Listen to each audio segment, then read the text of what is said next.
Hey guys, welcome back to another Destiny 2 video. Today's video is the first build of Season 19, and it's one I'm really excited to share with you, as I believe it's one of the best solo builds for Titan out there. I'm also going to follow this up with a Warlock and Hunter build for each dedicated to solo content, so stay tuned for that. But let's get right into the video. Starting off on our subclass, you can really use whatever super fits you best. Neither really matters. As far as abilities go, I personally prefer Throwing Hammer, although the Hammer Strike is really decent at just doing a quick burst of damage. Throwing Hammer has incredible synergy with not only Solar 3.0 in general, but specifically with this build. I highly recommend you use it, as the theoretical infinite melee really contributes well to all the different mods and benefits that this build has. For Grenade, you can truly use whatever one you want. I personally recommend Healing Grenade for endgame content, just as a sort of, in case of emergency, instant heal option. It's something that while you're not going to get any offensive capabilities out of it, it's definitely going to help keep you alive in endgame content. For aspect, we're using Roaring Flames, which just increases the damage of our super and abilities the more that we get kills with them, up to 3 stacks. The other one is Soul Invictus, and this allows you to create sunspots wherever you get solar ability kills or solar super kills, as well as defeating scorched targets. And your sunspots basically apply damage as an AoE effect. They also help with minor ability regeneration. And whenever you enter a sunspot, you actually get restoration, and restoration is one of the best healing effects in the game. So I highly recommend use these two over something like consecration, because although it is a pretty decent aspect, it doesn't really fit well with what we're doing with this build, and also doesn't allow your hammer to be theoretically infinite, as it does use your entire melee charge when you use it. The first fragment we're using is Ember of Empyrean, which anytime that we get a solar weapon final blow or solar ability final blow, it extends the duration of Restoration and Radiant, which are two great effects with Solar 3.0.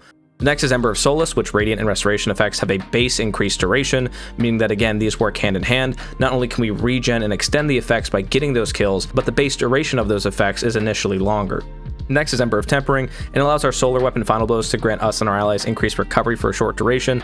This functions similar to how some stasis fragments work, where if a target is frozen, you get a stat boost. This basically increases your recovery and allows you to have a much higher recovery stat than normal, just for basically getting solar weapon final blows with it. And the final one is Ember of Torches, which allow our powered melee final attacks, in this case it's our infinite throwing hammer, to make us and our allies radiant. And as you can see, this basically self-chains with everything. The Radiant effect is basically omnipresent with our melee, and that basically allows us to have constant solar ability final blows, which can extend restoration. Our hammer itself can provide us with cure. These restoration Radiant effects are initially longer and can be regened. We have higher recovery just by getting solar weapon kills, which are then buffed by Radiant. We also have instant healing with our Healing Grenade, or can be more offensive with literally any solar grenade in the game. There's a lot of effects going on here that basically keep you alive and make you much more powerful. Getting right into the armor and the mods then. For our helmet and our exotic is Lordly Splendor Helm. What Lordly does is it acts as an emergency healing effect. Whenever your shields are depleted and you're down to red health, Lordly will then proc in, spawning in a sunspot at your location with restoration. And again, we can still take advantage of cure, we can still take advantage of a healing grenade. This is just there as a quality of life in case we need it, it's there. As far as the mods go, I'm using Well of Life. I highly recommend you use this because this allows Solar Titan to have objectively some of the best healing in the entire game of any subclass. With Well of Life, it's a slow healing effect for 10 seconds, and it really isn't something that's going to save you on its own, but whenever you figure out that we're going to have Well of Life plus Cure plus Restoration, and then having a Healing Grenade and Lordly Splendor in the back pocket if we need it, this is just another part that makes this build so strong. Plus, when we combine this with Melee Wellmaker, which I'll go into a little bit later on, we basically have Well of Life constantly and are periodically getting Restoration and Cure from multiple sources. As far as other mods go, you can do something like Ammo Finders like I do, and directly support the weapons I choose to use. You can also use something like Siphon mods to generate Orbs of Power. Onto the arms, I'm using Font of Might, and this is pretty much a no-brainer with Melee Wellmaker, basically giving us omnipresent Font of Might on our solar weapons every time we pick up a solar elemental well, which again with Melee Wellmaker and a theoretically infinite melee charge, it's really not that hard to do. This is a 25% buff that stacks on everything, and although it's only with our solar weapons, it's something we're going to build into it to take advantage of it. As far as other mods go, you can slot champion mods, you can slot grenade mods if you wish. I highly recommend Focusing Strike, and the reason is that causing damage with a melee attack generates class ability energy. Basically, running around getting all those hammer kills is also going to rebuild your barricade, so if you do proc Lordly and your barricade charge goes away, simply doing damage with your throwing hammer, which again is tied to cure and giving you another healing effect, can also regen your barricade extremely quickly. You also consider the fact that we're rocking tier 10 resilience, because why would you not in PvE today? And that means we're getting our barricade back extremely quickly. Onto our chest piece, I'm using Melee Wellmaker, and this just allows us to spawn in solar elemental wells every time we get a solar melee final blow, and this counts for both our throwing hammer, and once we have Roaring Flames active, it also counts for our base melee. As far as other mods go, you can really use whatever you want. You can use resist mods like I do, you can also use something like reserve mods based on what weapon you choose to use with this, it's really up to you. Onto our legs, our first mod is Bountiful Wells. Basically, every time we spawn in a elemental well, it'll double it, spawning us in 2, meaning that every time with Melee Wellmaker that we get a solar elemental well, it'll spawn us in a second one. This is just mainly there for just better quality of life and better ability regen. It really is only going to be benefiting our grenade and our barricade if we need them. So as a result, you can always change this out for a different mod if you want to. Say you want to use Font of Wisdom and just have max intellect at all times. If you wanted to, I would also recommend pairing it with Elemental Charge, and then on your mark, adding in a Charge with Light mod, whether that's Protective Light or something like Firepower is up to you. As far as other mods, you can use Scavenger mods like I do. I'm also using Recuperation just so we have an additional form of healing whenever we pick up an Orb of Power.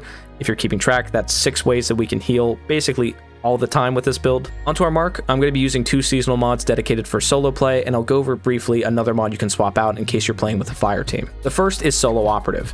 This is one of the best seasonal mods ever introduced, and all it does is give you a 15% buff to all of your damage. I really haven't found anything this does not work with without going damage. It just makes it stronger. And it's not just your weapons, it also works with your abilities and your super. The one catch with this is that it's only active when you're playing solo.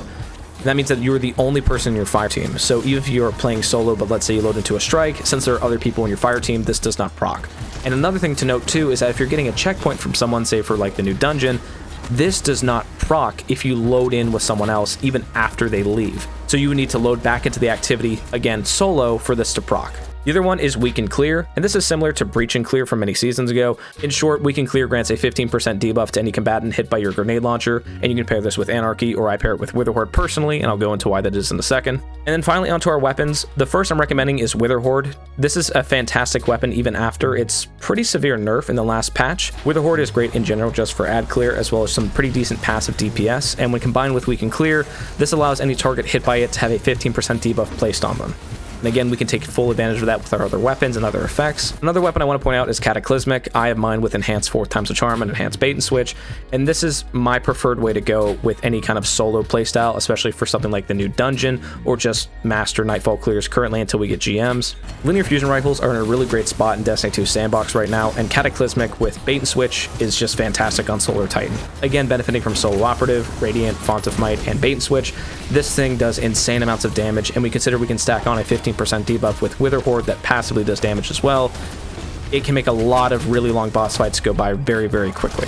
Some other weapons I would suggest to pair with this are something like Zalu's Bane, which is the King's Fall hand cannon. I have mine with Enhanced Explosive Payload and Enhanced Firefly. You can also do something like Drang, which I have Enhanced Wellspring and Incandescent. Any solar weapon does fantastic with this build. In my opinion, this is one of the best solo builds in the entire game. Again, we have 6 different forms of healing, multiple which are omnipresent and just constantly healing us even when we don't really need it. We also have access to 3 separate buffs and a debuff for just incredible solo DPS.